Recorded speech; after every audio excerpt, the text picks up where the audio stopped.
Martin Luther King said that a leader is not a searcher of consensus, they're a molder of consensus. This country needs to shut down and you all need to suffer.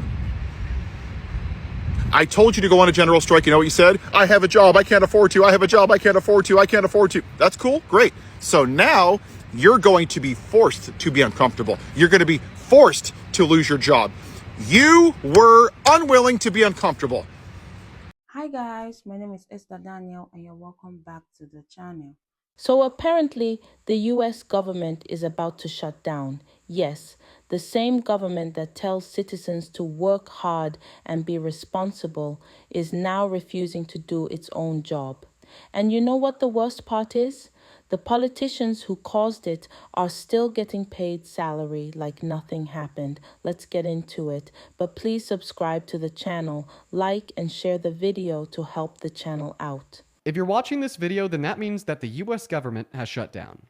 First of all, what is a government shutdown? A government shutdown is what happens when the federal government stops and reduces its operations because Congress did not pass the laws it needed to fund it on time. Every year, Congress must pass a budget to pay for the government and all of its activities, like paying workers, running agencies, and providing services. And if Congress misses the deadline to pass a new funding bill for the next year, which is September 30th, then the government legally cannot spend money on most of its operations, starting the shutdown.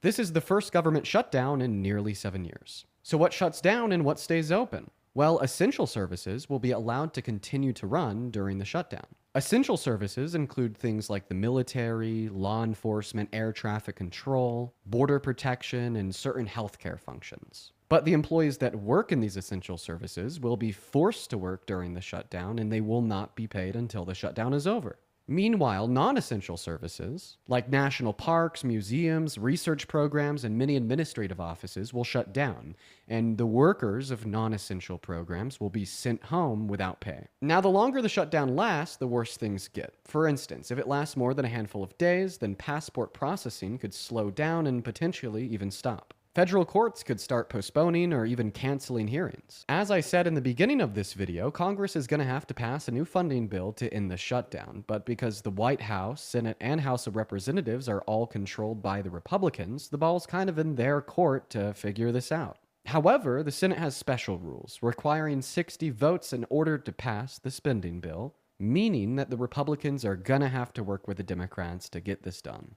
Government shutdown, whoop-de-doo. Whoop-de-damn-do. They do this every other month. They literally have a shutdown every other year. I don't know why everybody's getting on here acting like the government has never shut down before. I can tell some of you have never voted. Some of you just play into politics when it's trending.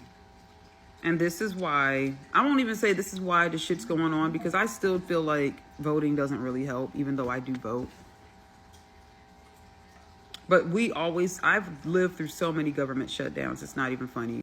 They haven't come to a deal on funding. They never come to a deal. And then when they do, they act like, oh, well, we didn't want to take this measure, but we had to, because if we didn't, then all it would do is impact you all in the end. So any deal's better than no deal. When in actuality, the deal that they come to terms with always impacts us one way or another, negatively. Because the departments they're going to run out of funding the longer they're shut down. And then the departments that really need funding, like HOA and things to that extent, education, the Department of Education, that's what they're shutting down. So either way, the shutdown does not impact me because it's going to impact me.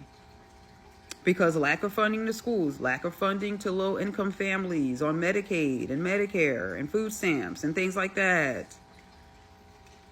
Y'all need to really pay more attention to politics and stop acting like this is new, because it's not new.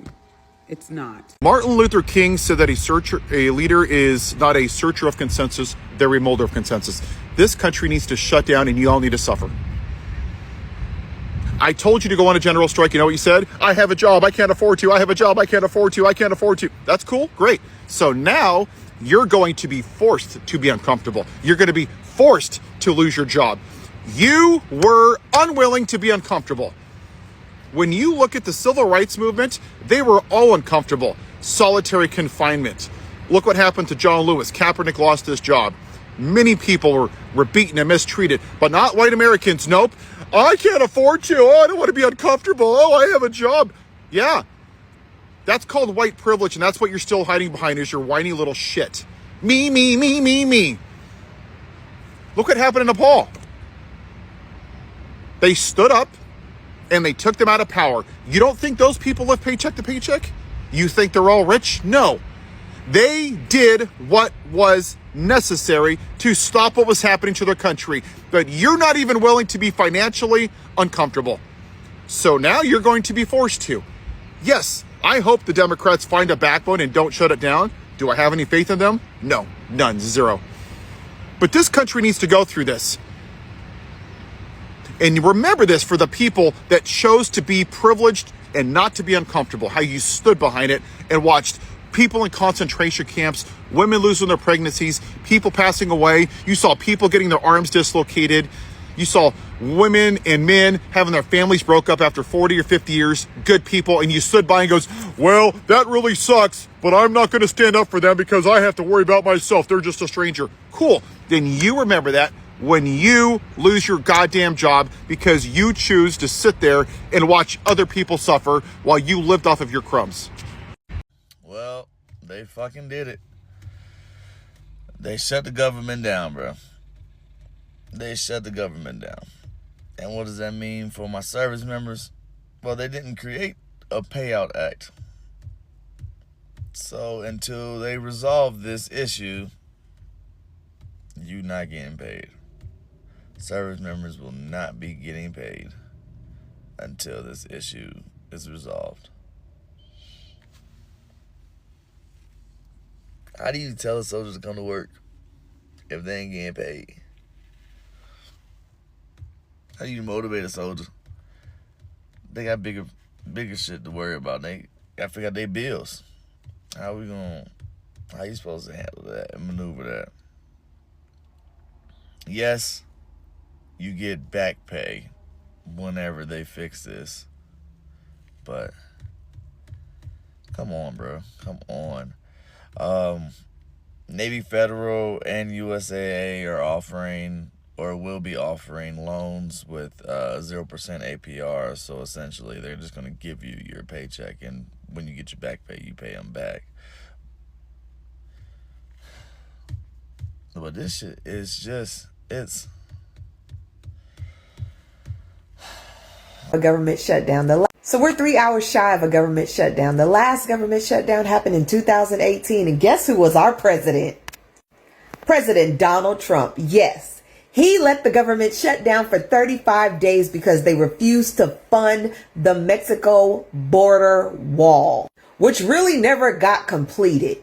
And the reason Donald Trump is going to allow the government to shut down, because he doesn't want to fund Medicaid. Yep, health care is not for all. People under Obamacare's premiums are about to shoot the fuck up. Some of them almost 114%. And right now the Democrats are trying to hold the line so we can get this back on track and Medicaid can be funded again. Now, when the government shuts down, essential workers won't have jobs. Federal workers, y'all be working for free. So don't go to the airport. Oh, and all you National Guard in Portland, y'all ain't getting paid either. SNAP and WIC are in jeopardy.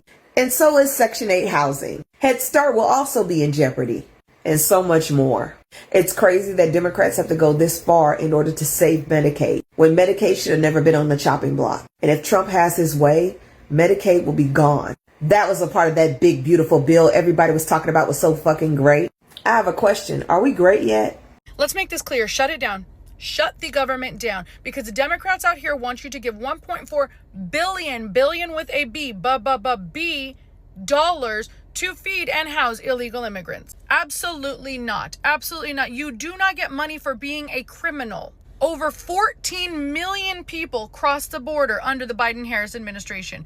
14 million. Do you know what percentage of those people are actually people from Mexico? Because that seems to be, that's all in my comment section is, you don't like Mexicans, but you're Hispanic, you're turning on your people, blah, blah, blah. Less than 4%. Less than 4% of those people that crossed the border under Biden and Harris were actually from Mexico. They actually came from India, from China, from Honduras, from Venezuela, from all of these Muslim countries that are out here trying to take over our communities. And let me remind you, Obama was the deporter in chief. So like sometimes I can't even comprehend or even don't even want to make a video kind of replying to some of these people, because like the lack of facts that they have is just ridiculous. But no, under no circumstance should we pass a bill that has that much money after the amount of money we've already put into the system for these illegal immigrants. So shut it down. Shut it all the way down. I don't care. Take fucking 2 weeks off.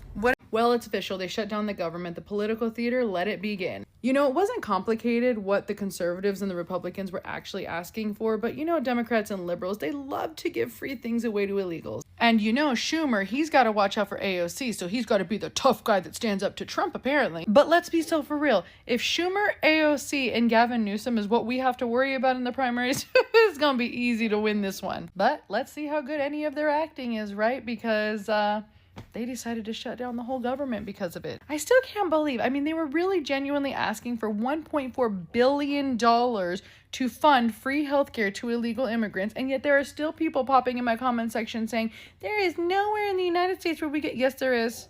Yes there is. Try California, try New York. Here's what I say, you know, out of all of this, we are going to get some good content because, again, if it's AOC, Schumer, Kamala possibly, Gavin Newsom that are up for the primary, like, this is going to be great. And this is Schumer's big plan. Shut the government down. That's your big plan. Okay.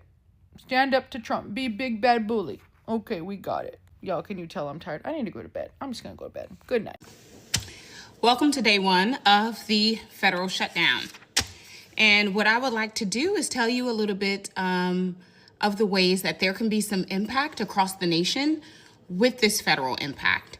Understanding that oftentimes a lot of people think of government shutdowns as Washington, D.C. stopping, but I want you to know that the federal government has employees, bases, locations all across the nation. Not to mention, there are some people that do everyday work that you may not know are federal employees, okay? So, thing one. Air traffic controllers and TSA, they are considered essential employees and they must work even if there is no pay. I'll get back to the whole no pay thing. The problem that we may face with any type of elongated government shutdown is that back in 2018-19, I believe, where we had a shutdown, there was a high amount of people that were calling out. I don't know if you remember what was going on at the beginning of this year, but planes look like birds falling out of the sky. So we also have a shortage of air traffic controllers. Like that was a whole conversation. So we really don't need this right now. We also don't need them to call out. But in every instance, there are those that are considered essential. There are those that are not considered essential. If you are not essential, you do not work. If you are essential, you do work. What I need you to understand is that the essential employees is a fraction, small fraction, consider it a skeleton crew of the entirety of whatever the agency is. So that means that they are going to try to operate the agency understaffed. Think about how much that sucks when you have to go through a McDonald's drive-thru and they only have 3 people. That's what's happening, okay? Another thing that you should possibly consider is building more time for your passport renewals. That's if you're going to be traveling anytime soon.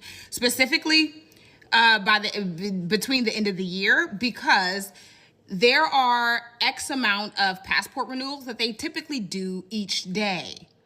So each day, let's just say 10,000 applications, if that is their average for completing, won't be done that day. That means that it's going to be backlogged, essentially. So keep that in mind. Good news is USPS is not going to be vastly impacted because they're mostly self-funded. Some other things to consider: Social Security insurance may have some delays. However, it seems as though those that are impacted the quickest, I guess, by this situation would be WIC. That is the nutrition program for women, infant, and children. They are rapidly running out of money. And for those that aren't aware, government fiscal years begin October the 1st. Yes, that is today. So it is the beginning of a fiscal year where they have already cut budgets to SNAP, WIC, and things like that. SNAP is in the same boat. However, they have a little bit more money than WIC, and they'll be able to last a little bit longer, but not that much longer. As far as federal workers and active duty employees, no money. Right, they don't get paid. All right. But not only that, you also have the White House that threatened to be able to have mass layoffs for federal employees if there was a shutdown. So also be on the lookout for that. Imagine you're just an employee, they end up shutting down, and now the president, to try to strong arm somebody, uses your job as a bargaining chip. Crazy. State parks, some will try to remain open, others will not. The reason why, there's no funding. Now, as we all know, they had already cut funding for national parks and already laid off people at national parks. So that means that our national parks have already been depleted and have been being ravaged by trash and a lot of other things since this administration has taken office. Now they're just adding insult to injury. Weather service, they will continue, but there will be some delays.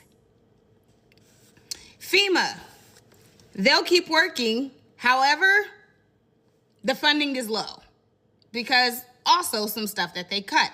Now, some very interesting state statistics is Alaska. Alaska has is a state with one of the highest percentage of employees. There's 15,000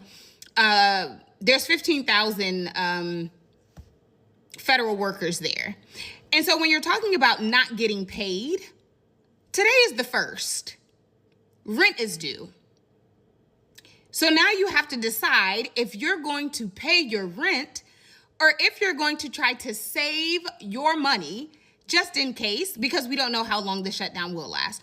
I'm very hopeful that it won't last long. However, you don't know. So now you have to make these type of precarious decisions like, oh, am I just going to have to pay my rent late? Because if you pay your rent, depending how much your rent is as a percentage of your check, if it's going to be going on for a long time, you're really going to be out of luck. You're going to be out of luck if it's 2 weeks because you get paid every 2 weeks, right? So if the shutdown lasts for 2 weeks, then right. Connecticut is another very interesting place because Connecticut has the Coast Guard Academy and it also has the Coast Guard Station. And what you need to know is that the Coast Guard is the only branch that is underneath Homeland Security, not the Department of Defense. Now, typically, when it comes down to the Coast Guard and things like that, there tries to be a negotiation to ensure that they continue to be paid. However, this is not guaranteed either. Right? And same exact thing with some other military people. They try to ensure that there are certain people that will still be able to be paid, but that's not always the case. They also have U.S. Naval submarine base there, and they have about 6,500 military personnel there. They have about 2,000 or more civilian employees. Those civilians won't be paid. Oregon has 30,000 federal employees. They won't be paid. And the very interesting part is that underneath the federal shutdown, there's only 2 groups of people that have to be paid: Congress and the president. And this is my problem. This is my problem, right? This is why I have a little bit of beef with the Democrats, because this is a leadership issue, right? You know the implications of a government shutdown. Back in March, we almost had a government shutdown. Senate Minority Leader came out and said the reason why we're going to go ahead and acquiesce is because, one, a government shutdown is not helpful for the economy where hundreds of thousands of people just literally got laid off and are still looking for jobs. Thing number 2 is that underneath the government shutdown, guess who has more power? I'll spare you. The president. Yeah. So there's a lot more decisions he can make on a whim without anybody blocking him. Okay. So if you know that these are the implications, you chose not to put any fail-safes in place between now and then to ensure that we don't end up here where people are literally fighting about Medicare. The same Medicare and Medicaid that you could have ensured was protected when you had the majority, at minimum, this time last year. Yeah, because you guys always knew that he was going to be the Republican nominee. So what then? After November 6th, when we're all told our demise, you then opt to still not do anything to insulate these programs that are so important that you would allow a government shutdown, even though he was already announcing that he was going to cut funding to these places and spaces anyway. That's my beef. Because as a leader, your decisions impact hundreds and thousands of people, even if it doesn't impact you. And it is your job as a leader to prioritize minimum backlash, especially after what we saw at the beginning of this year. Especially. Now, also as a leader, you have to be able to gauge which L you're going to take. This is one of those things where this is going to be a lose-lose. If the Republicans choose to hold out, you still lose Democrats because more people are going to go without funding. Their economy is going to be impacted, even if it's not yours. People online are angry, and honestly, I don't blame them. Federal workers won't get paid, soldiers won't get paid, TSA agents, airport workers, food assistance programs, everything gets affected. But Congress, they still cash their checks every month. Isn't it funny? When regular people miss one bill payment, the government comes knocking. But when they fail to fund the entire country, suddenly it's just politics. One person online said, if the government shuts down, every politician should be locked out of their offices with no AC, no food, no paycheck, just like the people they're about to punish. And honestly, that sounds fair to me. And the excuses they're giving, oh, we couldn't agree. Really, if nurses, teachers, or factory workers refused to work because they couldn't agree, they'd be fired instantly. But when politicians do it, they call it a shutdown. At this point, I think the government should only shut down for the people who caused the problem, not the entire country. If lawmakers don't pass a budget, fine, freeze their paychecks, see how fast they'll agree. Anyways, that's my take. What do you think? Should politicians lose their salaries during a shutdown? Let me know in the comments. Don't forget to like and subscribe so more people see this. See you in the next one.